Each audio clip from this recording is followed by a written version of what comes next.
Hope everybody is doing all right. I'm actually possibly going to a real dinner party at my apartment complex after doing this show and all along those lines, because it is the Christmas season, which means apartment complexes, housing communities, and everybody else is having their annual Christmas parties. As a matter of fact, I went to one this past Friday at the Cultural Arts Center that I work at. One of the board members was having a get together, so there was about 3 or 4 board members and about 3 or 4 of the staff members of the Hayti Heritage Center that all got together and enjoyed some pizza and some other desserts and snacks and things along those lines. I'm not sure what they'll be having at the apartment complex and all along those lines, but that's going from 4 to 7. So I'll probably slide down there around 6 o'clock and see what snacks and drinks they might be offering and seeing what they've got going on in that space. I'm here in Durham, North Carolina, and we've been having some schizophrenic weather. It snowed a little bit, just a trace snow. It was enough to get the kids out of school for an hour or two and all along those lines. So I know my nephews were probably enjoying that little bit of a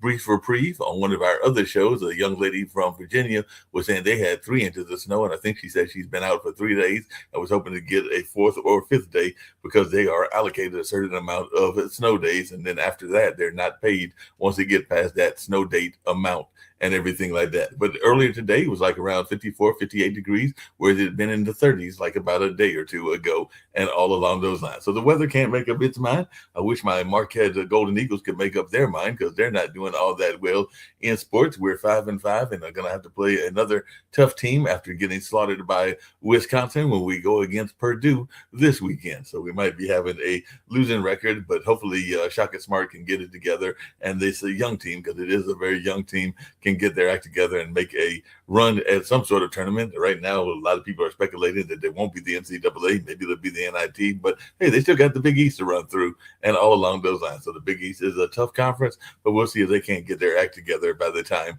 conference season starts. But there are a lot of good teams in that conference, such as Georgetown, such as definitely Providence is there, Connecticut, and a number of other folks are there as well. So that's some of that is going on. And like I said, we had an open house a week ago, not yesterday, but a week from yesterday, and that was held over the Hayti Heritage Center and everything like that. So we had like a whole bunch of folks that were there learning about the history of Black Wall Street, learning about the Hayti Heritage Center, and all along those lines. So that was a fun event. I think we had maybe about 65 people that came through, and that was on a rainy day as well. So rain has definitely impacted a lot of things that are going on in our community and all along those lines. But it was still a good event and a fun event, and definitely folks were there and learned a lot about the center, learned a lot about what was going on in that space, learned a lot about the upcoming 2026 season that'll feature Taisha Coates, Bradford Marcellus, Brandy Younger,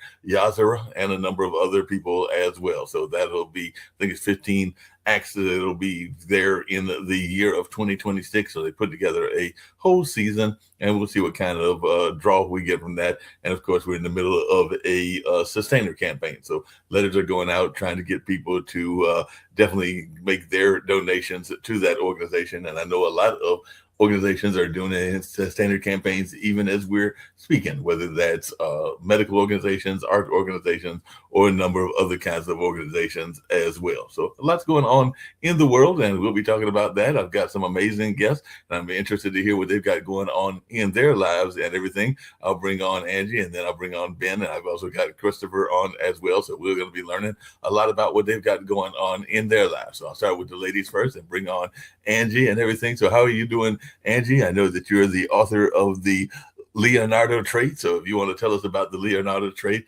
and what you've got going on in your life, because a lot of things are happening even here at the Hayti Heritage Center and in the Cultural Arts Center that I work at, but also here at Pod TV, which is this particular television network. And later on, I'll be getting back to Measurement, which is a testing company that I work for as well. So I think I might be like the original Jamaican, even though I don't have any Jamaican roots, because I probably got about 5 or 8 jobs and all along those lines. So tell us about the Leonardo trait.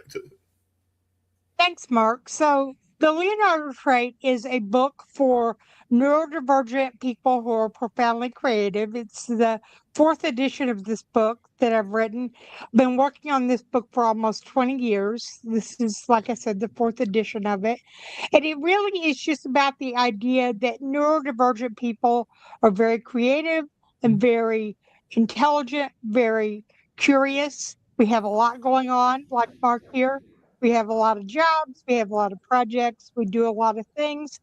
And a lot of times we feel like there's something wrong or broken with us because we do so much. We have so many things going on.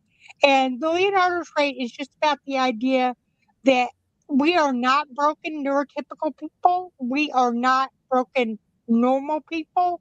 We are exactly who and what we're supposed to be. And I'm hoping to help people who feel like they're too much to realize that they are exactly enough. That makes a lot of sense, and definitely a lot of times people are afraid to even deal with people that are neurodivergent. I've even had some friends that have worked with me at measurement, and sometimes it's a whole matter of space, and sometimes people are afraid that neurodivergent folks don't give them enough space or they don't understand enough about neurodivergence. So if you share just a little bit about your own experience, because I do remember I had a friend that was in that same space. He knew more about baseball stats than I could ever imagine wanting to know and everything like that. I think he also knew quite a bit about trains as well. Oh, yes. Special interests are a big neurodivergent thing. I can tell you so much about music players and headphones and audio equipment, um, and a lot about Leonardo da Vinci as well. I have several special interests. But yeah, I was weird all my life, or different. I like to say different now. I was different all my life. People thought I was weird. I was always doing a lot. I had a lot going on. I couldn't pay attention because I also have ADHD. I did not do well in school unless it was something I was really interested in. And then I aced it. I got all A's. But if I was the slightest bit bored, I just wouldn't do it.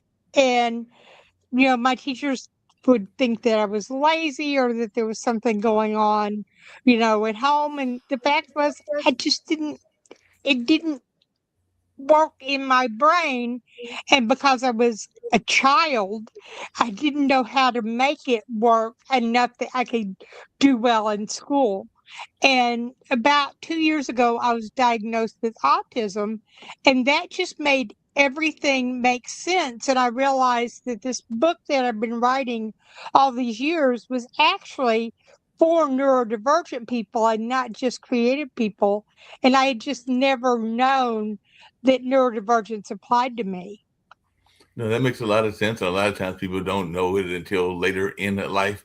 I was diagnosed with dysgraphia when I was a young adult, probably in my, I want to say late 20s, early 30s, and I've lived with it most of my life. So I don't really do a lot of driving, get around by mass transit because the left and right and me are not necessarily friends and everything like that. But I wasn't diagnosed in college. I actually went through college and high school without knowing that I even had this ailment until much later in life and everything like that. So I just wanted your take on that. And then I'm going to bring in Ben because I know he's about the remedies and stuff like that. But a lot of times people don't even understand what they're going through until later in life because, as you just said, sometimes the teachers don't understand or they're not even paying attention to the signals and all along those lines. Like I said, I want to say it was after going through a Goodwill program that I was diagnosed with the dysgraphia, which I now know that I have and have lived with for pretty much all my life. I don't know what point I developed it, but I've definitely had it for a number of years. A lot of people don't realize that something is up until someone else mentions it to them. I started thinking I might be autistic after my son was diagnosed autistic. And then I was in the hospital with a broken ankle, and someone mentioned a behavior of mine that something was getting on my nerves. It was repetitive. And she said, "Are you autistic?" And I said, "Maybe. I don't know. My son is. Nobody's ever mentioned it to me before." And then I got curious and I started researching it. And I got to the point where I said, I want to get diagnosed. I want to know. And it just really opened up my world to know that there is actually a name for what is going on with me. Not that it's wrong with me, just that the way I am, that there was a name for that, and that there are a lot of people out there who are also neurodivergent. And it was the first time in my life that I really felt like I had people. I had people who were like me, and we could talk to each other about the way our brains work and we could understand each other about that. And it was just life changing for me. No, that makes a lot of sense. I'm gonna bring in Ben, and I got another guest as well. But as I bring in Ben, and I know he's worked in the remedy field as well, and all along those lines, I'd love to hear what he's got going on with BearRemedy.net and everything like that. And maybe he's got some thoughts even around neurodivergence, because, like I said, I never know where these online dinner parties are going. So we'll start off with the neurodivergence conversation. And apparently, Angie is a big fan of Leonardo da Vinci, and maybe she's got some facts that we don't even know about Leonardo da Vinci. But just share a little bit about yourself, Ben, and what you've got going on with BearRemedy.net, and if it helps with any of us that might be having these neurological things going on in our lives as well. Yeah, so with Bear Remedy, we have a mushroom supplement that provides people with access to some of the most potent medical grade mushrooms available in the US. And what's funny is that a lot of places in the US and even the banking system right now is challenging us or trying to filter and restrict getting people access to holistic health alternatives rather than the big pharmaceutical drugs. I know we just had some issues with our banks. They're saying, well, we think these products need to be delisted. And it's like, what? Like, but they've been helping people for centuries. They're organic, they're healthy. Like, these are natural alternatives, and you literally want to stop people getting access to them, which is absolutely crazy. I know in the in the UK, they just banned cordyceps and turkey tail mushrooms, saying that they're a novel product. And I know the FDA is actually starting to do similar things here in the US, which is kind of scary for anyone who's looking for holistic health alternatives, because they work. And we know that Big Pharma doesn't have our back with some of this stuff. So so we just give people access to mushroom gummies, mushroom supplements for people who are neurodivergent, for ADHD, focus, things like that. These can be very, very good, way better than caffeine, way better than sugar. A lot of people who have ADHD feed their energy cycles or their focus cycles usually on caffeine or sugar, cans of Coke or pop or soda, whatever it is, or that third cup, fourth cup, fifth cups of coffee. Where if you use the mushroom products, you don't actually have any of the crash or the anxieties or the symptoms that go with that. And that's why we created like our gummy line as well. So the world of holistic health can be very beneficial to help stabilize people from a cortisol level, an immune level, and things like that. So that's kind of what's new. That makes a lot of sense. Everything like that. You're in which part of the world are you at? Is it Australia, or where are you located at? I'm in Rogers, Arkansas, and this is where we're actually building a 29-acre mushroom farm, which is pretty cool. Oh, wow. Building a mushroom farm there in Arkansas and everything like that. I just picked up an accent that didn't sound so quite American, but it might be Arkansas native and everything along those lines. I was trying to pick up the accent, and I don't know if you've got roots in other parts of the world as well. And I did see that you had brought your dog, because I'm a big fan of the animals coming onto the show as well. So I think that was an animal that I saw in the background. Yeah. This is Bailey. As I'm like, oh, I'm going to sit down and have this podcast, and then he's like, well, I want to sit on your lap, and I'm going to join you for this one. So I'm like, all right, why not? Whatever. So he's my right hand man, and we're hanging out in the warehouse today. So he's actually the vice president of the organization, right? Exactly. Yeah, he's chief quality control inspector, and he's got to sample and taste every chicken nugget that walks into the building. Every chicken nugget that walks in, he's got to taste it before he lets you have any. Exactly. Poison control, right? Poison control. Want to make sure that his owner is, and I don't think that dogs or cats are actually owned by humans. I think that actually they might be owning us. I know there's that whole joke as to whether dogs are in charge or whether they are our companions. And definitely it seems like a lot of people that are cat owners will say that the cat is the boss and everything like that. But I sometimes think that the dog is the boss as well. So I don't know if you got any pets, Angie. I have my daughter has a dog, and we have 2 cats, and we have previously had more cats and more dogs, but old age, we adopt our pets and then we outlive them. And I'm also in Arkansas, Ben. I'm in Little Rock. It's down the road.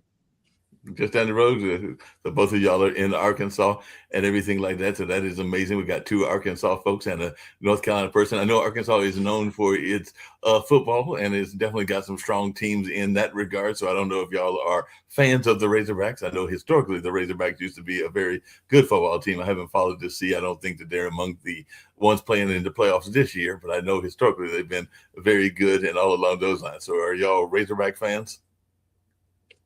I'm not really a football fan. This is hog country, but yeah, like most people don't realize that you got over 500 miles of mountain bike trails here, and it's the home of Walmart and Tyson Food, JB Hunt.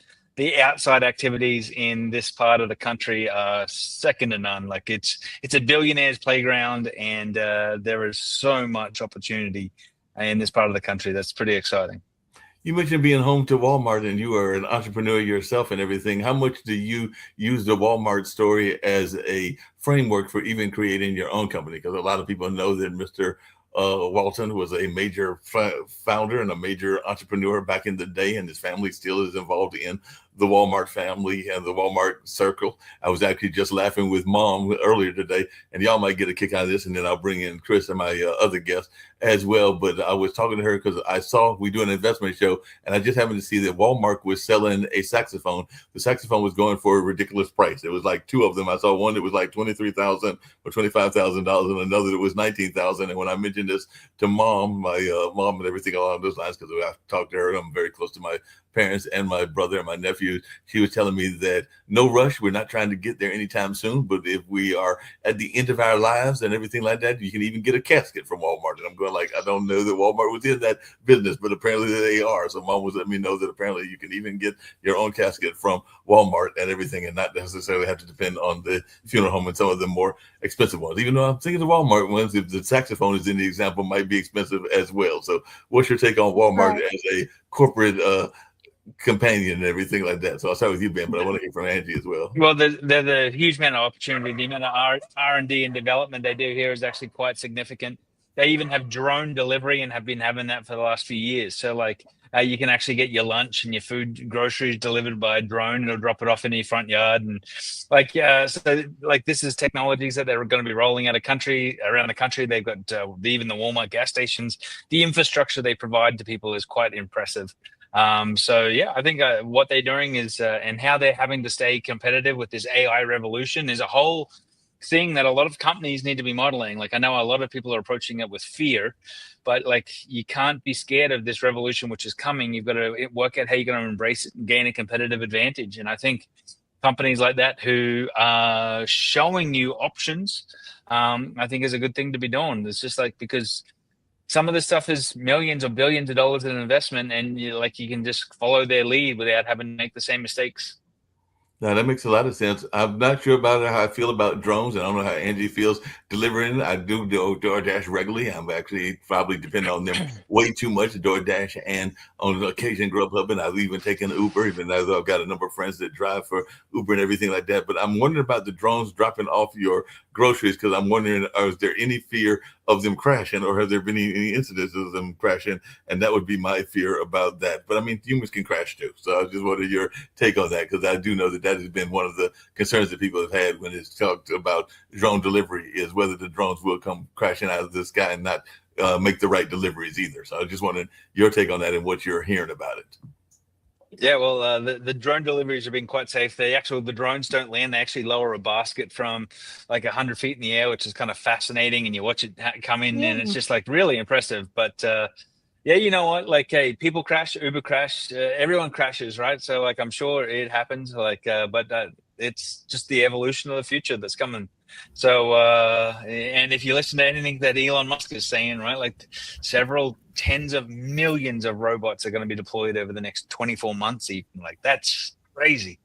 No, that is crazy. We got Christopher, and I want to hear about his flagship LMS as well and everything like that. But I did know that a friend of mine, we actually went to Checkers, a grocery chain here in this area, but they're in other places as well. And that was the first time that I recall hearing, because like I said, I eat out way too much, but the first time I recall, and this was maybe about a week ago, hearing a robot take my order. So I know that this is becoming more and more common, but hearing that robot take my order was a little bit disconcerting there for a minute and everything. But the actual human handed us the food, but it was the robot that took the order and everything like that. So Christopher, where are you at? I got 2 Arkansas folks and I'm in North Carolina, but tell me where you're at and what's going on in your world. Oh, I'm a dyed-in-the-wool Yankee. I'm north of the Mason-Dixon line, just in Harrisburg, Pennsylvania.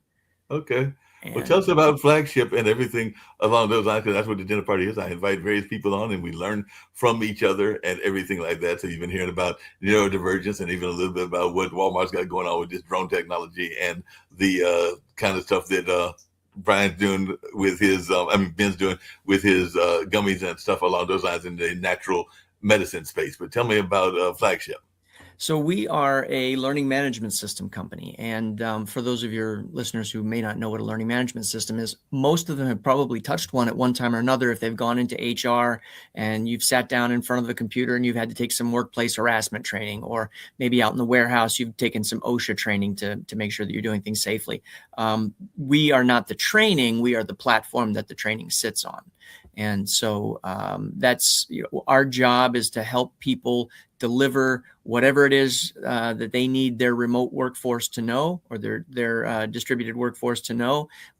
Our job is to help make sure that happens. And so it's not sexy. It's like white collar plumbing. Nobody wants to do it, but everybody needs one every once in a while. So now that makes sense. This is for everybody. How much has remote learning and remote activities impacted your businesses, all 3 of you, in general? Because like I said, I work a variety of jobs, and one of the jobs will be starting back on probably this coming Monday, if it's not the following Monday. But that is with remote learning and everything like that, because I work with one of the leading measurement companies in terms of school testing and everything like that. So Measurement Incorporated is one of the leading testing companies out there, along with Random House and along with a number of other companies that are in that space and everything like that. But I know that for a while we were in the physical buildings working with each other, but for the last several years, all of our work has been done remotely, including some of the work that the school kids have been doing as well. So I just wondered, how much has this remote activity impacted all 3 of your businesses?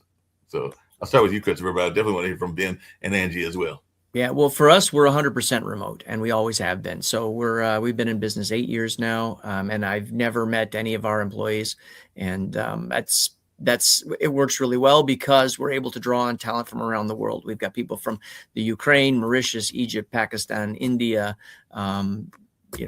here in the United States, of course, I'm missing a couple, but the Philippines. So the nice part is that we are not constrained by the people that are in our local area. We can meet all of our needs from, with people from around the world. It's a great thing. I'm a huge fan of remote work. Ben, I know that a lot of your work is in person because you have the factory, but how much are you also falling into the remote work as well? Oh, well, most of our work is remote. So like the thousands of clients that we get every month, that's all remote. That's all from advertising online or building out our distributors online. We train our distributors all through our online platforms, train them in person. We use a hybrid approach, but in our expansion to help people build local businesses, we are rapidly leveraging all the best protocols, online, offline, snail mail, newsletters, you name it. Like everyone learns a little differently. So we're trying to optimize for people to get results. And I think in that discussion, you got to leverage every modality you can. That makes sense. Angie, are you using a lot of remote, even in the creation of your books and things along those lines? So how much are you dealing with remote work? Definitely. I work from home.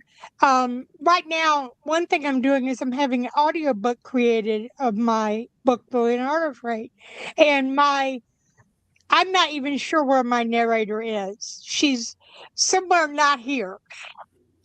We work together remotely through Amazon, and she's narrating the book for me, and she'll provide the files, and I will upload them to Audible, and I'll have an audiobook available. And pretty much all of my people that I work with, editors and, obviously podcasts and that kind of thing, are remote. I couldn't do what I do without the ability to work remotely. Yeah, that makes a lot of sense. Just really quickly, and then I'll get to some other discussions as well. I know you mentioned that you know a lot about Leonardo da Vinci and everything like that. What are some of the unusual things that you found out about Leonardo? Because, like I said, I do know that some people that are neurodiverse will have unusual hobbies and unusual interests, and they'll find out things that the other people may not know and everything like that. So, I'm just wondering, what are some of the things that you have discovered that caught you off guard about Leonardo da Vinci? One thing that struck me as being extremely neurodivergent, and I'm blanking on the name of the painting, but there was a painting where he painted the back of a wig. He spent hours and hours on the back of the wig, and then he painted over the back of the wig with the front of the person. So you couldn't even see the back of the wig that he had painted, but it was perfect. He got it exactly the way he wanted it, and then he finished the painting. And that just seemed like such a neurodivergent special interest type of thing, of being really, really diligent with something that no one was ever going to see. You know, on this show and on other shows, and this is for everybody, but I'll start with you, Angie, but I definitely want to hear from Ben and Christopher as well. I've been told by several of my friends that are entrepreneurs that you have to be a little bit different to be a successful artist and to be a successful entrepreneur and everything like that. So how much do you think it is a asset to be of a different mindset than, say, the average person in order to have success either as an author or as a entrepreneur? Because I don't know any entrepreneur that works the average hours. I'm sure, Ben, you could testify to this. You probably don't work 40-hour work weeks and things along those lines. It's probably closer to 80 and things in that space. But how much is it important for us to celebrate the differences that we have and to realize that those differences can help us become successful in whatever our endeavors are? Yeah, it's really important to celebrate and understand the differences in people. Like, what's funny is like we found out that a huge segment of people that were using our products were ladies going through menopause, and I'm like, this was created by an Australian guy who lives in Arkansas who doesn't really know much about menopause, but now I've had to learn a hell of a lot about menopause, way more than I ever wanted to think I wanted to learn about. So it's just like understanding these segments to. We have segments of our audience which are like people who are getting off cannabis, like all these type of things. Like, and I think the importance of understanding those very important market segments and being able to really talk to them and understand what's going through them in the day in their life, from all the people who deal with ADHD that's not which is self-diagnosed, and they're kind of treating it with caffeine or drugs, or like I was talking to one guy who literally has half a bottle of NyQuil every night just to get to sleep because he has 6 Monster Energy drinks a day. And like, I'm like, and he's like, oh yeah, I've been doing that for like 15 years. I'm like, how are you even alive? Like, damn. Like, but like, so this is normal for a lot of people. Like, I say that to people and they're like, oh my God, well, it's crazy. I'm like, yeah, but how many cups of coffee do you have? Like, how many Starbucks do you like?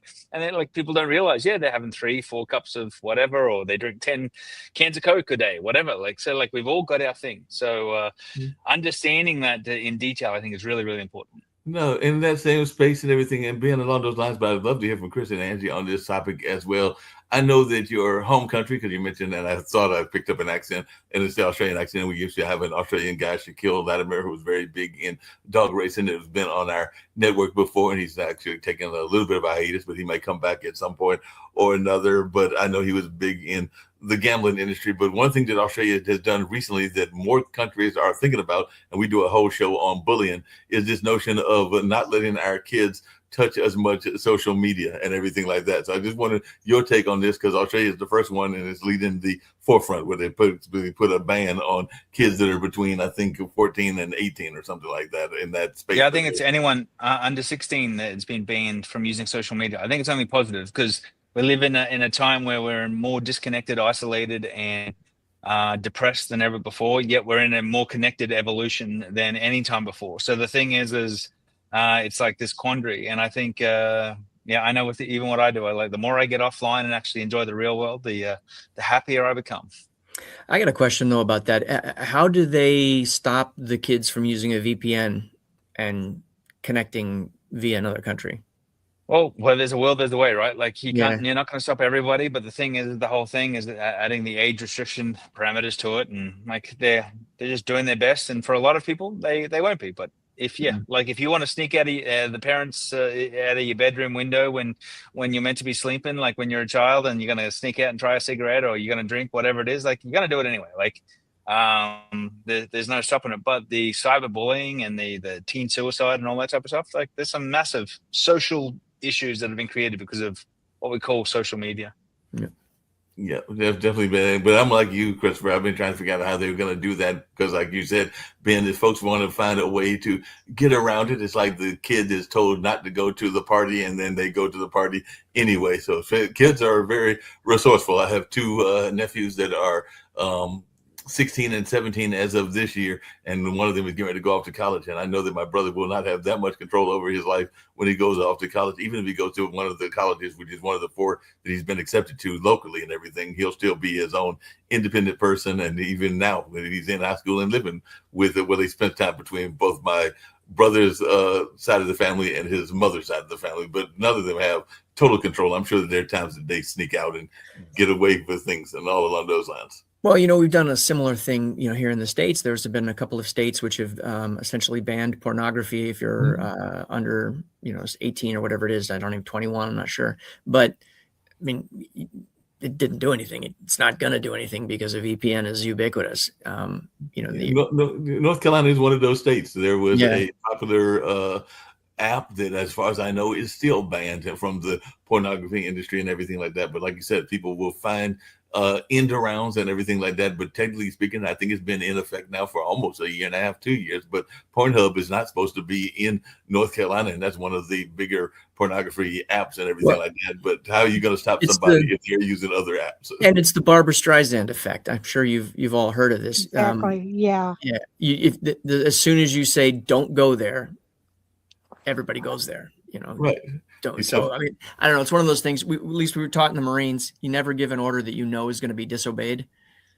It just undermines your authority. So I'm not a big fan. I'm obviously I'm a big fan of allowing people to make their own judgments about things. And I do agree that there are a substantial number of problems that are associated with social media and pornography and everything else that's online. But I'm not sure banning it is the right way to go. Speaking of banning, and I brought this up on one of our news programs and everything. I just heard you say that you're a Marine and you probably learned a lot of leadership skills from being a Marine, and I'd love to learn what some of those leadership skills are. But before I get to that, there has been talk because of the finances of the military about actually, because y'all just celebrated y'all 250th anniversary, either getting rid of the Marines or folding the Marines back into the Navy and everything like that. But I just wanted your take on that, because I've heard this conversation going out where people are wondering about the finances of how much we spend on defense. And with that, they're talking about possibly getting rid of the Marines. Who knows? Coast Guard might be next, or one of the other branches. But what is your take on this notion of getting rid of that? Yeah, that's not new at all. That conversation has been had many, many, many, many, many, many times over the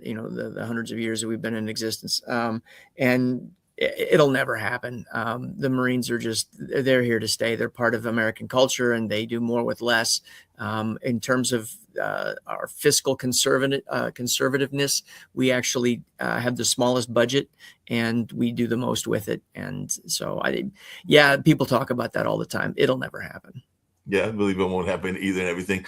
Just curious, both you as a Marine and definitely Ben, when you were doing whatever work you were doing in Australia before coming to Arkansas, and even you, Angie, what are some of the leadership skills that you wish more people had? I know that here on this network, our founder, Nick Palveda, he's one of the 2 founders along with Kim Calhoun. He's a pension attorney. She's a engineer by trade, and both of them are big proponents of us learning fiscal literacy and other things that are not necessarily taught in school. But I was just wondering, what are some of the leadership skills that you have learned through your jobs and through your training, whether it was military or jobs, that you wish you had been taught in the school system? So I'll start with you, Chris. Well, so the one that is actually the most pertinent to my particular industry is leadership by example. And the reason that I say that is because the number of clients that I have who implement a learning management system and put training on there that is meant for the frontline troops, that's meant for the salespeople, it's meant for the accountants, it's meant for those, in the trenches, the grunts that are doing the daily work. That is 100% of my clients, but the number of clients that actually put training on there that pertains to middle management is substantially lower, and the number that put training on there for the C-suite is non-existent.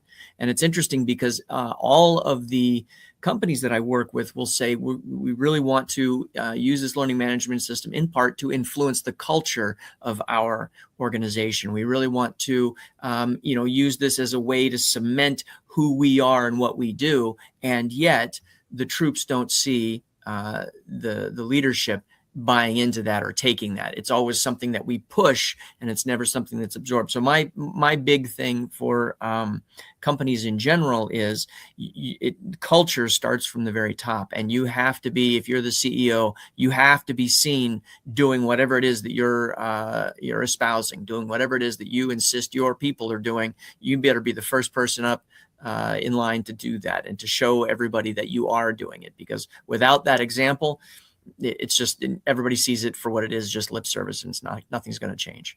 It makes sense. What about you, Ben, and everything? Because one of the things when I think about Australia, and I'm just going to tease you a little bit, is that y'all have some of the most dangerous animals out there. Because my friends from Australia and I've yet to visit the country are like, you better be careful when you go there, if you ever go there, because there are some animals there that might look innocent, but they're not as innocent as they look, and everything like that. I know that some people will tease about the koala bear being a very bit of a vicious creature as the kangaroo and everything like that. But also y'all have some small spiders that people may not see that are also very poisonous, and even some lizards and other things along those lines. So I've always been told that survival might be a skill set you need in Australia.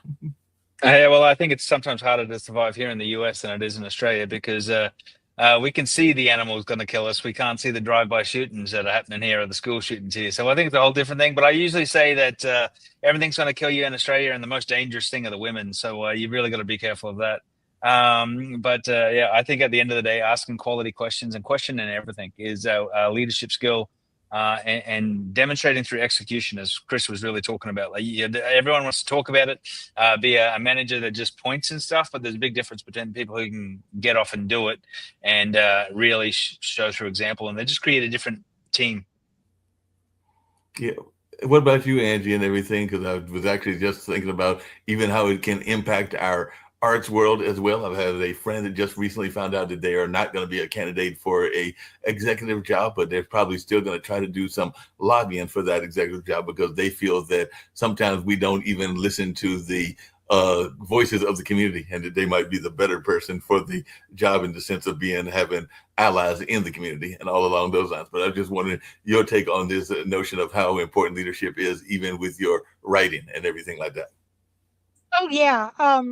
I agree with everything that Ben and Christopher said. You have to lead by example. And one thing I think is that I've learned that is really important is trying to understand the people that you're working with, so that you can work with them in a way that works for both of you, so that you're not just talking at them, that you're talking in a way that they can understand, and they are communicating back in a way that that both sides are being understood, and that you're talking to each other and getting across what you need done and what is being done.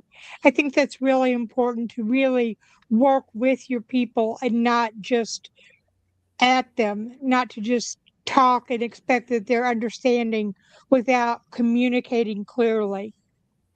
You brought that up, and actually Ben finally brought it up even when he was talking about the product that he has and having to learn more about menopause than he ever thought he would have to know, and everything along those lines. But I was just wondering, how much do you feel that corporations are not doing a good job of understanding communication skills. And I'll start with you, Christopher, and everything, because I do know that there are different communication skills that everybody has and everything like that. And they say that that's the number one problem in relationships, but I would also argue it's the number one problem in business relationships as well, is that there's a lack of communications and understanding the various communication styles, because not everybody communicates the same way and everything like that. And sometimes you also have to bend over and respect people's different cultures and everything like that. I remember one of the things that I thought was a great example of that was when Measurement had a physical office and everything. There was a young gentleman that was of a Muslim background and everything, and the society understood that at certain points of the day he would need to have time for prayer, because that's part of the Muslim culture. So they gave him that space to have that prayer time for his particular faith and everything along those lines. So I'm just wondering your thoughts around whether we're doing a good job in corporate environments of understanding communications. And the flip side of that is I do think that sometimes we do a good job when we understand that parents are out there. And I know that even here in North Carolina, where I am, there have been companies that have provided daycare and other things, that and understanding that some of the people that are working are parents. So they give playrooms and stuff like that. I know that SAS has done that, and there have been others. I think Cisco did that as well. But I just wanted your take on whether we're doing a good job of understanding communication skills when it comes to our fellow employees. So that's a great question, and it's one that I can't really answer, unfortunately, because I don't work in the companies that that we service, and I only see their training teams or maybe an HR manager. So I get the communication from them to me, and we've very specific established channels that we use in order to be able to get what we need. And we communicate back through those same channels, but within the organizations, I'm not unfortunately a very good resource for that. We do within our organization. We very seldom meet online, and we never use cameras. That's it's a company policy because we're on video all day long, or we're on calls all day long. So it's becomes kind of exhausting. So most of what we do is text based, and we have a very specific format in how we do things. And the format always ends with an FRD, final result desired, which is, these are the details and the things that I want to have happen. But at the end of the day, this is what the final product needs to look like, or the final result needs to look like. And whatever else you do and however else you do it, I don't really care. But this is what it needs to be at the end. And as long as you've got that, people are kind of free to be creative within their own box. And so that works for us. I'm not certain how much that would work for a company that's, larger than us, or substantially larger than us. What about you, Ben? You definitely have a company. I know a lot of it is remote, but you also have, I imagine, some employees there in Arkansas. So how much do you try to understand people's different communication skills? Well, it's critical to the success and communication of the company, and working with people to optimize for them and for them to win, right? Like if you want to help anyone win, you've got to be able to get to their level and help them understand their goals. So I think it's critical. Yeah, that makes a lot of sense and everything. You had mentioned earlier, Ben, and I'd love to hear your thoughts around this as well, the notion of the badness of certain corporations. And yes, certain corporations can definitely have a bad reputation, whether it's the gun that you kind of alluded to with the gun violence and everything like that, but also the pharmaceutical company, because I am in North Carolina and we've got a lot of pharmaceutical companies. And yes, it can be a very detrimental industry, and I'll be honest about it and all along those lines. But I'm just wondering, what is your take on, are there any kind of these corporations that are seen as possibly bad that could maybe have a good side as well? Because just to give you an example, my mom is retired and been retired for about 10 years, but she was the first head of the Golden Leaf Foundation. So if you know anything about tobacco and the tobacco settlement money, that was the foundation. It was founded by the tobacco settlement money in order to get people out of tobacco and into other industries and all along those lines. So she was the first president. I think they've had 2 or 3 presidents since then and everything like that. But I just wanted your take about some of these quote unquote sin products, whether it's alcohol or cigarettes or anything, or even drugs that might have a beneficial side to them. Well, there seems to be a flip side to everything, and it all depends on who's leading the research or who's funding the research and what's their objective, right? But good, bad, ugly, like it's amazing how magic mushrooms even get considered as bad and dangerous, but now they're leading the research on anti-aging, reversing Alzheimer's, all this type of stuff, right? There's massive benefits for people even dealing with depression and everything that goes with that, right? So we're still in a world where hemp is not necessarily good, but yeah, there's so many strategic alternative uses for these products. But I don't know, it's a hard thing to be always being aware of, and someone's pulling some strings somewhere.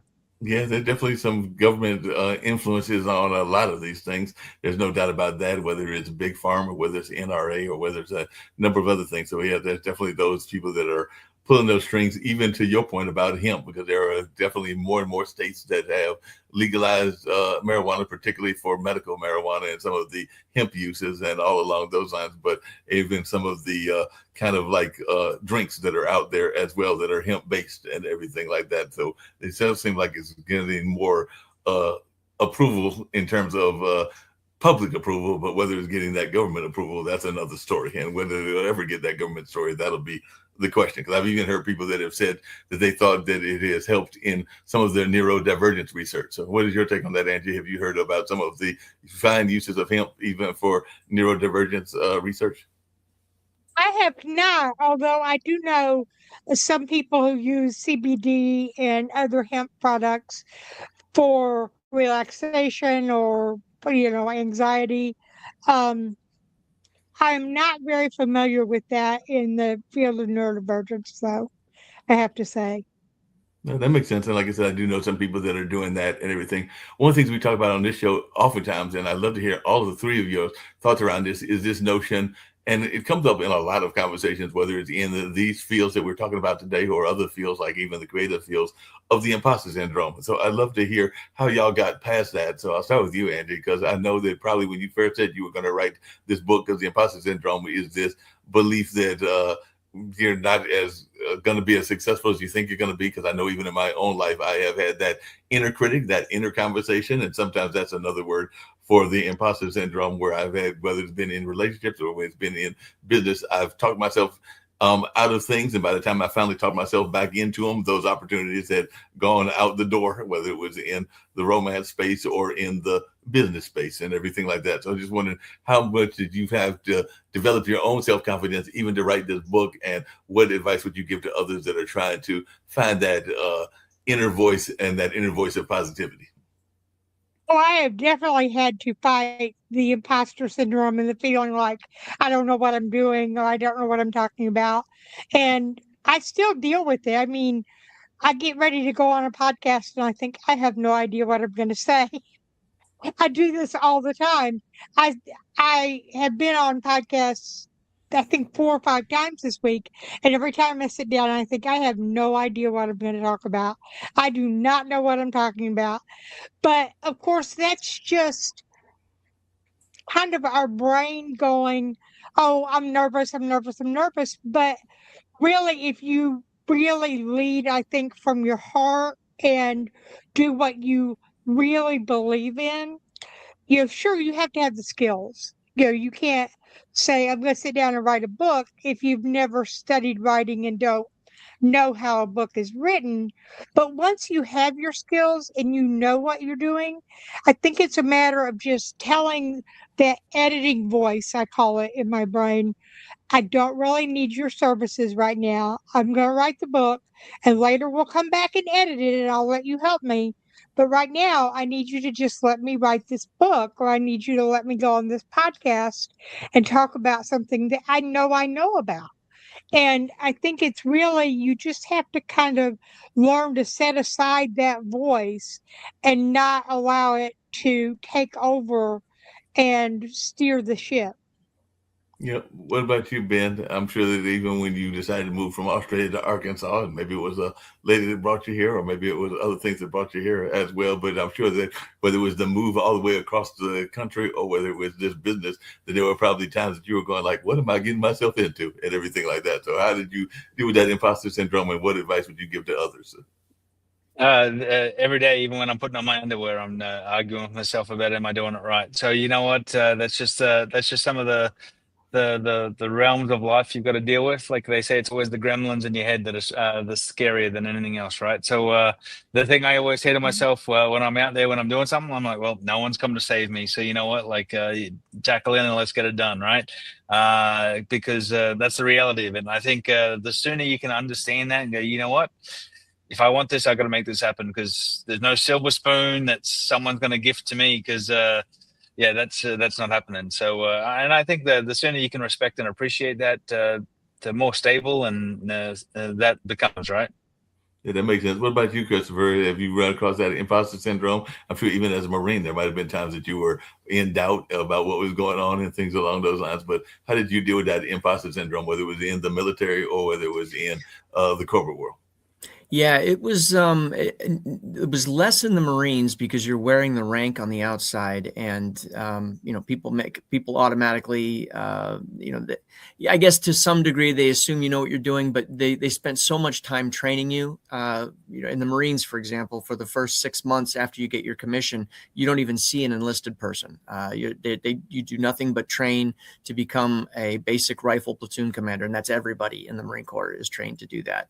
And then after that, you go to your advanced school. So it's a year before you even set foot in front of somebody who's a junior enlisted guy.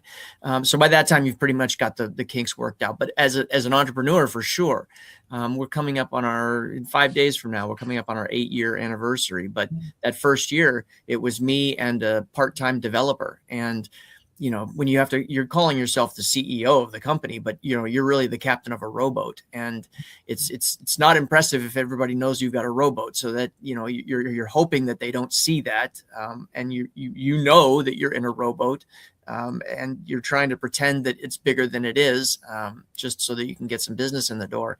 It's tough. It really is. You just have to suck it up and try and say everything that you can with a straight face, because it's pretty laughable if you don't. Now that makes sense and everything. Do the Marines have the same thing that I believe it's the Air Force or the Army have, which is that you have a certain amount of time to get your next rank up? Because I know that my cousin who made it up to, I believe, Lieutenant Colonel, never made it up to full colonel and everything like that, but I think he was given a certain amount of time to get up to the next rank. He's still doing quite well, and he and his wife are working on various businesses. He just got named or won an election in Georgia, so he's gone now sitting on the city council. I think it's in Fayette, Georgia, if I remember correctly, but he's also working with a company that was developing warp technology and all along those lines. So even though he's out of the military, I do know that he was given a certain amount of time to get up to the next rank and everything like that. And I think he was in the Army or the Air Force. I can't remember which one, but I was wondering, the Marines have that same system? Well, they all work, all of the military branches work the same, but the difference between an enlisted career and an officer career and how the promotions are handled is very different. So with the enlisted guys, you have a contract, and your contract is 4 years or 6 years or whatever it happens to be. And at the end of the contract, as long as you're in good standing, you can re-enlist again. And with an officer, it's a little bit different. You have a commission, not a contract. And so at that point, there are, like, for example, from second lieutenant to first lieutenant, typically it's 2 years. Well, it is 2 years. You're going to get promoted. And then from second lieutenant to captain, or first lieutenant to captain, rather, it's typically another 2 years, give or take a couple of months, depending on how fast they're promoting. After that, what normally happens is you're right. You have to get promoted or passed over twice. And once you get passed over twice, you're kind of forced out. But it's different. It's a little bit different in that regard. I was never in that particular boat, because I stopped it as a captain. So, my promotions were pretty much guaranteed up until that point. Up until the captain level and everything like that. This is for all three of you. Who are some of the people that have influenced you? I mean, we talked about Walmart, and I was just wondering whether it's a military person or whether it's somebody that might be surprising our listeners. But I'll start with you, Christopher, and work my way around. But who are some of the people that have influenced you, whether it was an entrepreneur or even in your military career? So who are some of your influences in your life that have been out there, whether they are a famous person or might be somebody in your family, for all I know? Well, I'll tell you, actually, the biggest influence on how we do business, I only encountered this person through their writing. The person's name is Atul Gawande. I'm going to mangle the name. Gawande. He wrote a book called The Checklist Manifesto. And in my opinion, the Checklist Manifesto should be mandatory reading for every leader in general, but specifically for every entrepreneur. And the purpose of the book is to teach that your processes as an organization can be immeasurably improved if everybody is following the exact same checklist. And where he got his ideas from was the surgical operating room. And his checklists are what he noticed, the reason that the impetus behind creating this book was that there were lots of hospital organizations who were having post-surgical complications. And he noticed that those organizations who had very stringent checklists in place had substantially fewer post-surgical complications. And the checklist is simple things like count the number of sponges before the surgery, count the number of sponges after the surgery. If the number is different, investigate. And he uses as his example airline pilots who will not go anywhere near the aircraft until they've done the pre-flight checklist, and then there's the takeoff checklist and the in-flight checklist. So everybody has these very specific steps that they follow in these procedures. And he said, why isn't every company doing this, essentially? And prior to reading this book, we had some things that we did in generally the same order, but if somebody was tired, things were getting missed, or if a new person was brought on, things were getting skipped. And so what we found out was that for every single process that we have in our company, and we do have this now, there is a very specific set of steps that must be followed. And they're detailed enough that you can take the average person off the street, give them the checklist, and they'll be able to execute it. They can find the link to wherever they're going. They've got the credentials right there. They know exactly what button to click when they're doing something. And so we can migrate data from point A to point B. We can set up and tear down a learning management system. All of that stuff is made possible the same way every single time because we have these procedures in place. And without that, it would be a lot more difficult. It would virtually impossible for us to do what we do at scale. You can't service 50 clients or more if you don't know if everybody's having to invent things every single time. Does that make sense? I don't know if it makes a lot of sense and everything. What about yourself, Ben? And I'll get to Angie as well. But who is somebody that has influenced you? So a big influence recently has been a guy called Alex Hormozi and how they scale, and him and his wife, how they scale their businesses and run their businesses. I've been a lot in their coaching program and training programs to scale a company. And it's just impressive to actually start to really see what's the compounding rate, the amount of effort you need to actually deploy nowadays to actually get the success. It's way more than what most people think. And it's how to gain a competitive advantage in any market regardless. So I think from a recent one that's just very practical, I think him and Layla, what they're doing there is quite impressive. Just to throw in there, Ben, we actually have a custom GPT that we use in our organization that is based solely on his books. And so whenever we have some kind of a marketing initiative, whether it's cold email outreach or something, we always run the plan through that custom GPT, and it will spit out advice, recommendations, suggestions as if it were Alex Hormozi. So he's phenomenal, as a great influence. Yeah, great. Before I get to Angie's influences and everything, just really quickly, Ben and Christopher, I kind of alluded to it before. Most entrepreneurs I know work at least, I'd say 60 to 80 hours a week. Some might even be pushing near 100 and everything like that. So I was just wondering, what do you think your average work weeks are? And then I'll get to Angie and her influences. But Ben, how many hours a week are you working? I'm probably working 80 hours a week right now. Certainly as we're scaling, like we got big goals, onboarding 1,000 distributors over the next 12 months, scaling to actually feed over 1 million people. So there's a few big things we're trying to do and trying to achieve.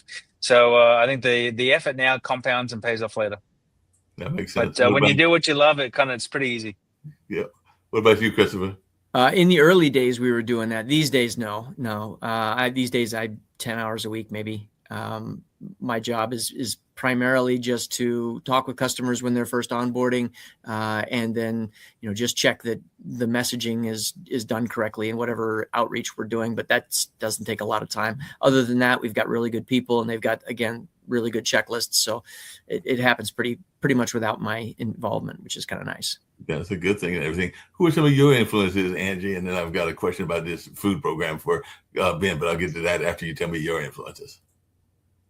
I would have to say my biggest influence in my life was Maya Angelou, the author. Mm-hmm. She wrote poetry, she wrote memoir, she wrote music, I believe. I know she wrote poetry and memoir. She was a dancer, she was a singer, and she never let the fact that she was a Black woman in the South interfere with her belief of who she was and what she was capable of. And she was just an astonishingly talented woman and accomplished so much in her life. And I have just been in awe of her since I discovered her when I was a teenager. I have always just really admired and respected her. And I hope that I could have even at least a percentage of the influence on my readers that she had on me. Yeah, that makes a lot of sense. And I know that she served on some boards as well. She was actually very involved with the National Black Theater Festival, which is in Winston-Salem, that I have gone to regularly and everything like that. So it's definitely, she was involved in a lot of organizations. And you're right, she definitely was multi-talented, not just a writer, but also in a lot of other realms as well, including serving on boards. Ben, my younger brother, has done it now, I think, for 2 or 3 years. And it's just a small community. He's fed a couple of families using, I want to say, one of the major grocery stores here and everything like that during the Thanksgiving season, supplying them with turkeys and food and everything like that. But you just said that you got a project, I guess, with your company to feed, sounded like you said, 1 million and everything like that. So tell me about this initiative and what you're doing to achieve this initiative, and where is this going to be? Is it going to be worldwide, or is it going to be a targeted area that's focused at? Yeah, so we're actually building a mushroom-based instant meal system, as well as mushroom-based jerky, and we're using that to have a goal of feeding over 1 million people, donating over 1 million meals over the next 12 months, and it'll be people for disaster relief. There's a lot of church groups feeding the homeless, even expanding into the military-based MRE programs in that regard. So it's just giving people a different alternative to a meal that doesn't taste like slop in a bag. But yeah, there's many angles for it, from people who deal with celiac to people who have immune issues and things like that. So it's just, one of our goals is just to really make a difference, and feeding 1 million people kind of can really change that, from school kids and everyone all the way through. That makes sense. For Christopher and Angie, how are you finding ways to help the greater community in your own neighborhoods and like that? I've mentioned that on last Tuesday, we had our open house and everything like that. So about a week and a day ago and everything in that space. But I do remember that the caterer, because it was raining, so they supplied more food than we could actually eat and everything like that. So we did make it available to some of the homeless community. Actually, a comedian friend of mine here, D Wish, and one of my coworkers went over there and fed probably a decent amount of people that were there and everything like that might not have had a meal on that particular day and everything like that. So I just wondering, what are some of your own community affairs that you're doing in your own lives to help people that might be less fortunate? Because I know that that's something that's important for all of us to try to do any way that we can. But I was just wondering, in your own life, what are some of the things you're doing? So I'll start with you, Christopher, but I want to hear from Angie as well. Sure. So there is a national organization called Junior Achievement, and they've got a series of regional affiliates. Junior Achievement of South Central Pennsylvania is responsible for teaching programs pre-K through 12th grade, focusing on entrepreneurship, personal finance, STEM, et cetera. And so they reach, in South Central Pennsylvania, they reach 110,000 students this year. And they need 10,000 volunteers to be able to implement those programs. So about twice a week, I will go to a high school and I will teach personal finance to groups of students. And so they it's not just me. There's usually about 20 or so volunteers that just do budgeting. They call it the Budget Builder program. And so that's usually about 6 students per group. There's 2 groups per day. And so I will have 6 students, and for the 2 hours that I'm with them, we'll walk them through a budgeting scenario, and they'll learn the ins and outs of a 401k, and they'll learn how to purchase a car and what your debt to income ratio is, and all of these different skills that I was never taught going through school. And I think it's really important that we do that. But their programs are, again, K through or pre-K through 12th grade. I normally focus on 6th grade students, and I normally focus on junior and senior in high school. Yeah. What about you, Angie? What are some of the things you're doing in your community to help with the community outreach and definitely community programs to help various folks, whether that's the homeless or the folks that might be less fortunate? We are very fortunate in our family, and we do a lot of donating. There's a group here in Little Rock called The Van that does outreach with homeless people, and we periodically donate to them. We've donated tents and socks, when you're homeless, warm socks, or, and we donate to organizations that feed people. We donate to food pantries, the Arkansas Food Bank. I am disabled and not able to get out a lot, but I am very fortunate to be able to give the one thing that there's just not enough of, which is just money to buy the food or the tent or the socks, to actually go out. Someone else can go out and give those things to the people who need them. And we are very fortunate that we're able to do that. And we do not take that for granted at all. We are constantly talking about, who do we want to support? How can we support them? We have a little free pantry in our neighborhood that my husband buys treats to go in there every week, hot chocolate or fresh bread or some candy, so that people who are relying on a food pantry can have something a little nice, a little different than just your cereal and your noodles and things like that. We just want people to have the dignity of being able to get what they need from these organizations that are there to provide for them.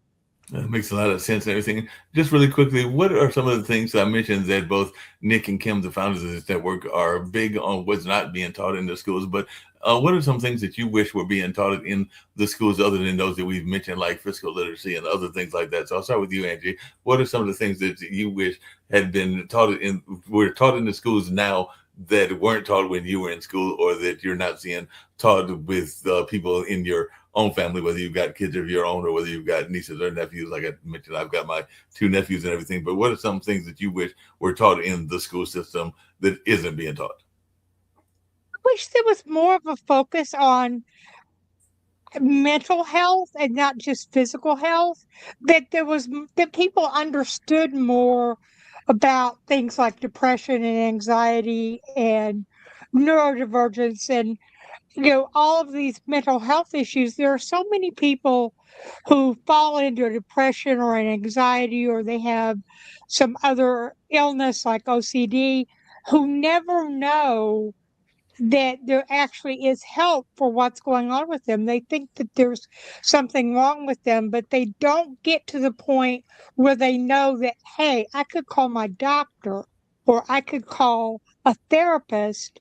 And it's not just the stigma of mental health, although that's a big thing, but there's also just not an awareness of what these things look like in the real world, and how to know when your down mood is really something that you need help with, or how to know that being a little nervous sometimes is fine, but if you're constantly nervous and anxious, that maybe you could get some help with that. I think there are so many people who just don't know or understand that it's okay to get help and how to get help. That makes sense. Before I get to yours, Christopher, and that same line, I was involved for a number of years, and we may bring it back next year with the Road to the Apollo, which is based on the Apollo Theater and their contest that is done in New York. But it was actually a veterans fundraiser. So Captain Newborn, his real first name, not his rank, because he never served in the military, from what I understand, and everything like that. But he was very much about veterans advocacy. And one of the things he talks about regularly is the amount of things that are not done in the veterans community to help people that are dealing with mental struggles and everything like that. And there's also a number of things going on with the VA around some of the chemicals that people were also impacted by, whether that was Agent Orange or things along those lines. So as a military person, I just wanted your take on that, because I know that one of the things that Captain Newborn says regularly whenever we do those shows, and we've done them throughout the state of North Carolina and everything, is that not on his watch. And I know that that's kind of a cliche kind of remark that people make about a lot of these things that we want to change and everything like that. But he is very adamant about trying to change the way that we treat mental health, particularly among our veterans. So I'd love to hear your take on that. Well, that's huge. And it is an ongoing problem, and I think it stems from the culture that we inculcate in our brand new recruits, which is that you need to suck it up. You need to be tough personally. I don't want to hear your whining. I don't want to hear your complaining. And so we are not taught to acknowledge that we are struggling. We are taught to push through.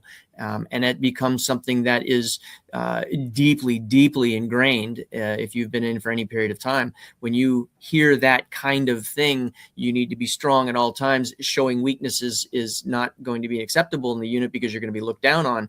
You are going to do everything you can to make sure that your problems are internalized, and that's going to have long-term detrimental effects. I think it's wonderful that there are people who are involved in calling that out and saying, hey, look, there's a better way to deal with it. Unfortunately, we are nowhere near the end zone for that one. And getting people to that is going to be a long, long struggle.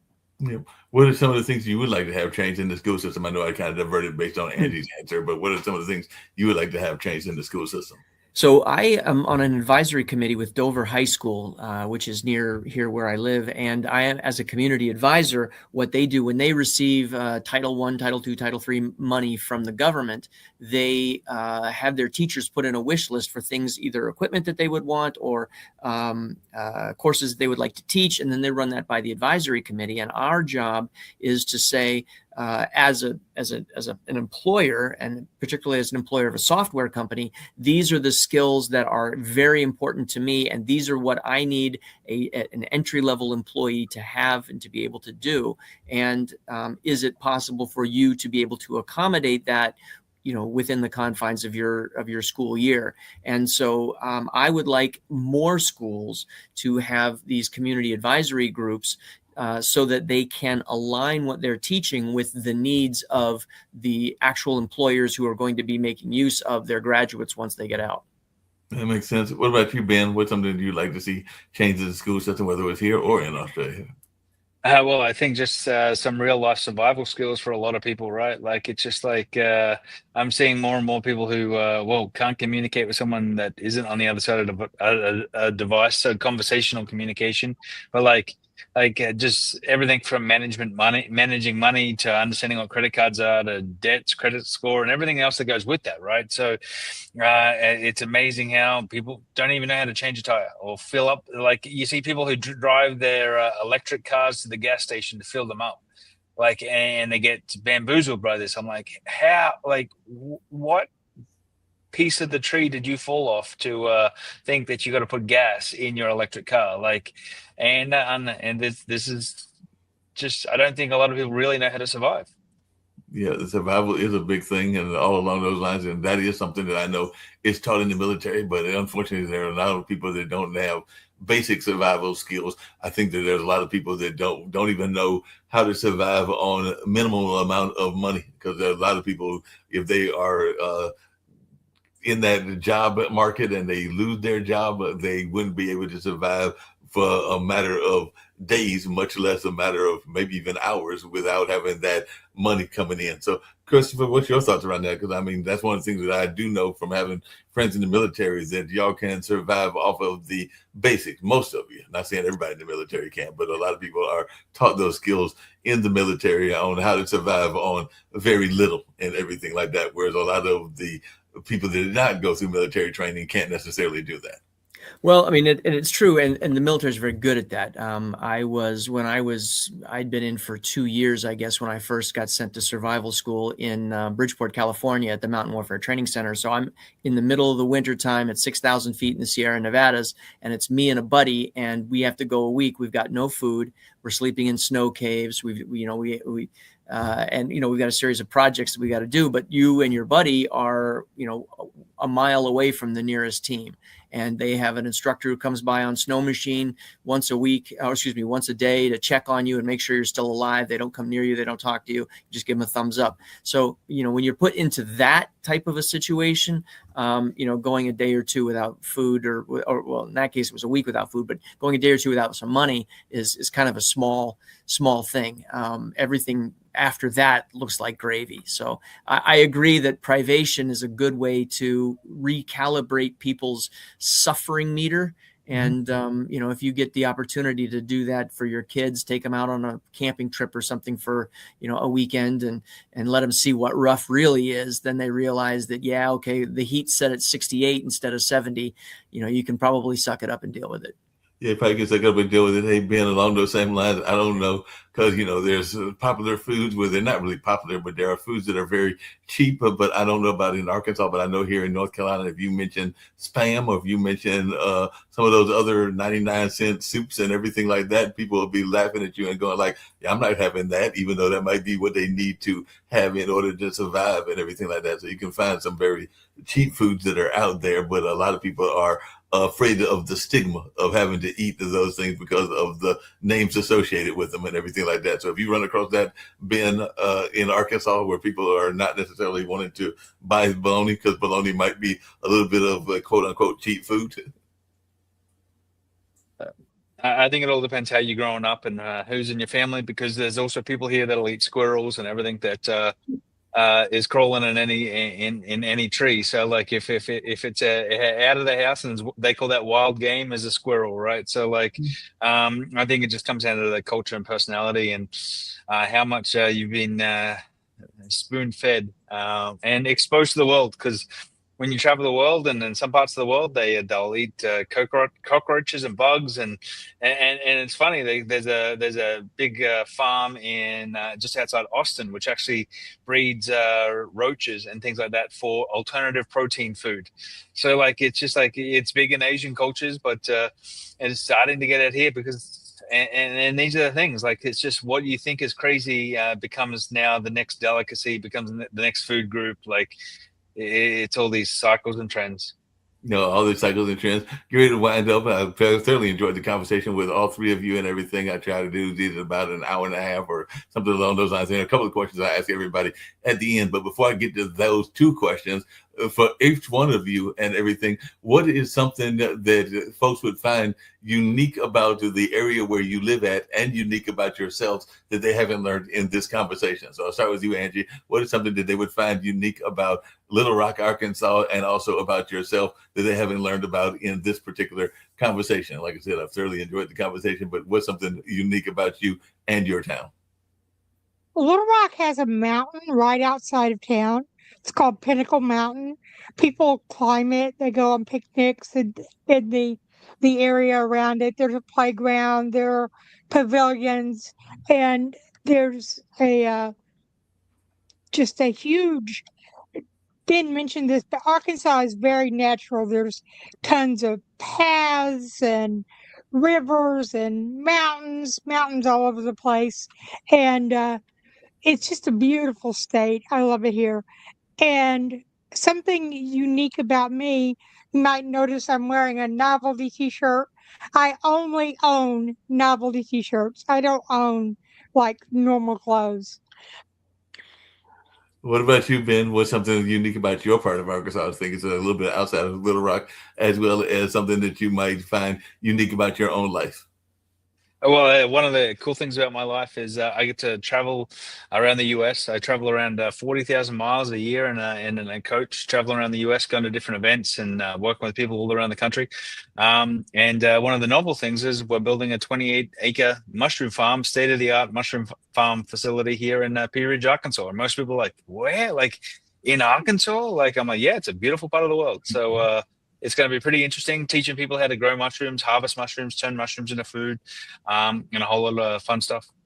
Sounds good. Just because I do believe in being fair and everything like that. Most people know that to watch this show, but I was a member of a voice troupe, and it was involved with my friend IPC, who you can find on Instagram. But I was a member of the Funky Eye Puppets. I need to get in touch with him and see if he needs my voice on that as well. And of course, I enjoy doing these podcasts that I've been part of Pod TV for a number of years, and I'm also the staff historian at the Cultural Arts Center that I mentioned and everything along those lines. But what about yourself, Christopher? What's something that is unusual or unique about you, or that folks might find interesting about your part? Because you're in the Northeast, you're not in the Southeast. So Harrisburg is the capital of Pennsylvania, and a lot of people don't know that this is the perfect location if you want to access big urban areas like DC and Baltimore and Philadelphia and Pittsburgh and New York City, but you are in a nice small town. We are right at the intersection of 81, 83, and 76, so you can be absolutely anywhere in less than 4 hours. We've got a great train system. We've got an international airport. At all, it's a wonderful small town feel to it. So that's my Chamber of Commerce pitch for Harrisburg, Pennsylvania. But and what about yourself? What's some unique hobby that maybe you're into, or something along those lines?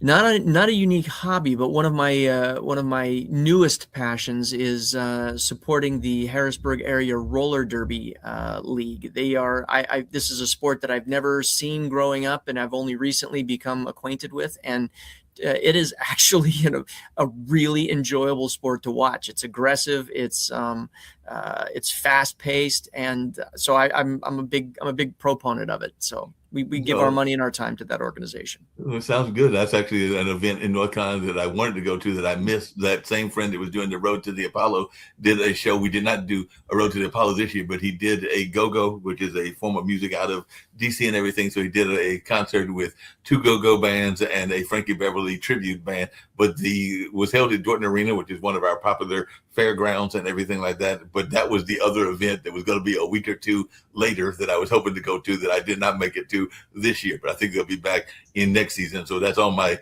bucket list of things to do in 2026, is to go watch this roller derby, because that looks like it would be a fun event. I actually ran into another event that people will be surprised that North Carolina has, but they have a professional, or maybe it's a semi-professional curling team. So I actually stopped at one of those fast food restaurants. I think it was a KFC, and ran across some people that were actually getting ready to go to a match. And that was about 1.5 years, 2 years ago. But yeah, there is actually a curling team here, just like there is some of that X game kind of stuff, like with the skates and stuff, because it's a popular one of those arenas that's in Holly Springs, which is a small town as well. So we have some unusual sports in addition to the baseball, which everybody knows because of the Bull Durhams, and the hockey because of the Hurricanes, and some of the other things that exist that folks would expect, including college basketball and college football and everything. But yeah, there's curling here, and there's also the X Games, kind of like stunt bicycles. I forget what they call them, but you know what I'm talking about. But they have those as well and everything like that.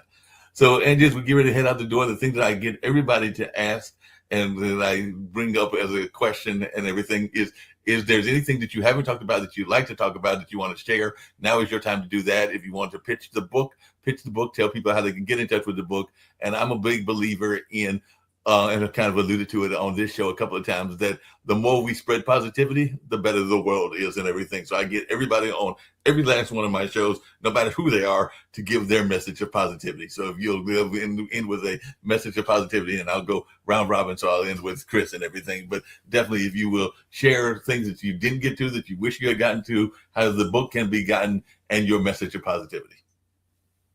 I just want people to know that who you are, no matter who that is just exactly who you're supposed to be. I just can't say that enough. And I would love for people to come visit me at profoundcreativity.com. I've got a freebie that I give away called The Spiral, and it's really about thinking in circles and spirals instead of in straight lines. And that's at profoundcreativity.com. And I would love for people to come visit me. Okay. And your message of positivity for the world? I just think everyone is important, and it's important to be who you are, and that the world needs exactly who you are I because appreciate there's that. nobody else like you. I agree with you on that and everything. Ben, anything that we didn't get to that you'd like to share and everything along those lines, as well as how people can get in touch with Bear Remedy and all in that space, and your message of positivity? Yeah, so if anyone wants access to our free sample pack that we have, all you got to do is pay shipping. You can grab that at bearremedy.net and try some of the strongest, most potent mushrooms on the market. And I think the message of positivity that I'd leave people with is, yeah, you're worth it, and the world's a better place with you here. So just keep chugging along, no matter how hard it is. There's more people around who want to help you than sometimes you're even aware of. Definitely. What about you, Chris? So if you are at all interested in helping your organization improve your workforce, then I'd love for you to come and talk with me at flagshiplms.com. We also have a PDF that we give away that will help you build better online training, better courses, and that's available at the bottom of the page. And my message of positivity is the imposter syndrome, as we talked about earlier, is absolutely real, and everybody feels it. And so there is no reason in the world to let that hinder you, stop you from doing whatever it is that you want to do.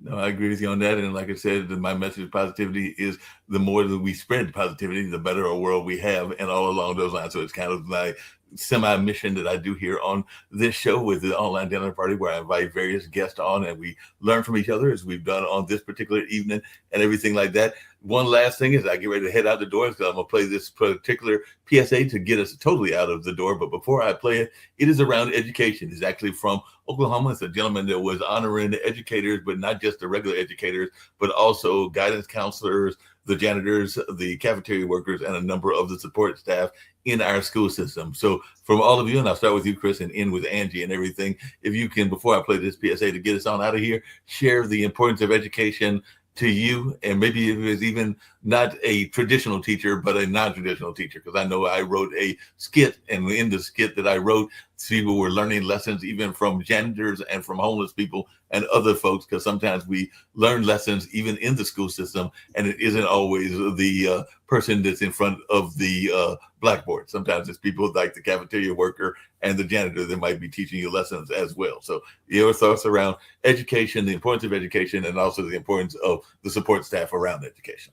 Education is the silver bullet. It makes everything happen. And the teacher that most influenced me is Mr. Metzger, my civics and social studies teacher in the 11th grade. And the one phrase that has always stuck with me is, there is no such thing as dishonorable work. Yeah. What about you, Ben? And maybe there was a janitor or a cafeteria worker or somebody that influenced you, or maybe it was a regular teacher, but how is the importance of education in your own life? Yeah, I think the education is really important, and people have to understand that like education may not come from a university or college. It may come from you might be quite surprised where you can get some of the best lessons out in the real world, rather than thinking you're always going to get it in a classroom. You're going to get it all with a certificate. Some of the best lessons and best training has come through real life activity with random people, and I think that's something to really acknowledge and even embrace. And I don't think a lot of people, like, they no longer embrace the world of apprenticeships or trades and things like that as much as they used to, and that's very, very powerful. No, I agree with you on that and everything like that. And like I said, I mentioned that skit I mentioned on this show before and everything. It was like a mini play. And that's actually one of the lessons that was taught. Was a janitor in the school system knew more, because it was actually in a corporate environment. It wasn't the school system, but the janitor in the corporate environment knew more than even the gentleman's corporate peers and his bosses knew, and everything like that. Because if you know any corporation, whether it's a nonprofit or a for-profit organization, sometimes it's the janitors and the secretaries that actually know where the bones are buried and all along those lines. And they're the ones that you might need as your allies. And sometimes we forget that in the corporate world and all along those lines, because they oftentimes know more than they let on. And it might be a good idea to become friends with them sometimes. I'm sure you've had that experience, Christopher, as well, where there have been people that are quote unquote, the lesser part of the totem pole, but they might have more knowledge than you're giving them credit for. No, that's absolutely true. And I didn't know if you wanted to segue to me or you were heading to Angie with this one, but yes, you're absolutely right. There are the people who get the work done, and then there's everybody else. And you definitely want to know the people who get the work done, because they're going to give you the real scoop on what the problems are and what the strengths and weaknesses of the organization are. Definitely. Angie, if you wanted to think about your role and how important education is as well, and I'll play this PSA and then we'll get on out of here and everything. But I've thoroughly enjoyed this hour and a half conversation thereabouts with the three of you, and look forward to seeing you on some other shows as well, and possibly even have you back on other dinner parties, because sometimes I bring guests back more than one time. Absolutely. I had the best teacher in the entire world, my high school English teacher, Mrs. Deckard. She encouraged me in my writing, but she also taught me how to write. She taught us, she was very much a stickler for grammar, and every piece of paper, every answer that you gave her had to be in the form of complete sentences. You could never say yes or no. You had to answer every question in a complete sentence. And man, when you have 4 years of every day you're having to write complete short answers to simple questions, you get really good at writing really fast. And she was just a big encouragement to me. And she saw my value even when I felt like I just really was not very valuable. And she was a huge influence on my life, and I've never forgotten her. And that makes a lot of sense. I do have to teach you as we head out the door and everything like that. But I was wondering that, because you do share the name with a famous actress as well. So I was just wondering if you ever get any comments around that, because if you follow TV and everything like that, Angie Dixon was spelled the same way, I remember correctly and everything. But she was a famous actress of the 60s and the 70s and all along those lines. Yes, she was policewoman. It was a big deal to have a policewoman on television. She was the first one. I'm always honored when people make that connection. Definitely. So on that note, we'll get on out of here. But I did have to make that comment because I was going like, wait a minute, she has the same name as the policewoman lady and everything like that. Would you have to say something about that, Christopher? No. I think that's great. Yeah. And on that note, we'll get on out of here. This has been a fun conversation, and hopefully we'll see y'all on some future episodes here on Pod TV. And definitely, if you need to cut this up or use it on anything, it is on Pod TV TV shows on YouTube, as well as on podtv.tv. So feel free to use it, any cut ups that you want to, for anything that you need for your own marketing and all along those lines. But thoroughly enjoyed it, and I hope to see y'all in the near future. I know that I usually cut them up and put them on TikTok and Instagram. So you might see some of these clips on my personal Instagram, which is Lee Entertainment 62, and my TikTok, I don't remember the name of off the top of my head but if you look and type up Mark Lee, you'll find the TikTok as well. But I do put clips of usually about a minute or two on those as well. But on that note, we're getting ready to get on out of here, and I hope to see the three of you at a later time. And this has been a fun conversation, so y'all take it easy, and we'll see what they got to say in Oklahoma about the educators. Thanks, Mark. No problem. Thank you. I won't fold, I won't drop until we on top. Only going non-stop. I won't fold, I won't drop until we on top. Only going non-stop. I want to thank everyone for coming to the 2020 TAF Awards. This was a show like no other, people. This is the Grammys for dignitaries, educators, and support staff around the state of Oklahoma and worldwide. We cannot do this without the support of the people. So we thank you, I thank you, for being such a dedicated supporter to this movement for the Teachers Appreciation Foundation. I thank you. I won't fold.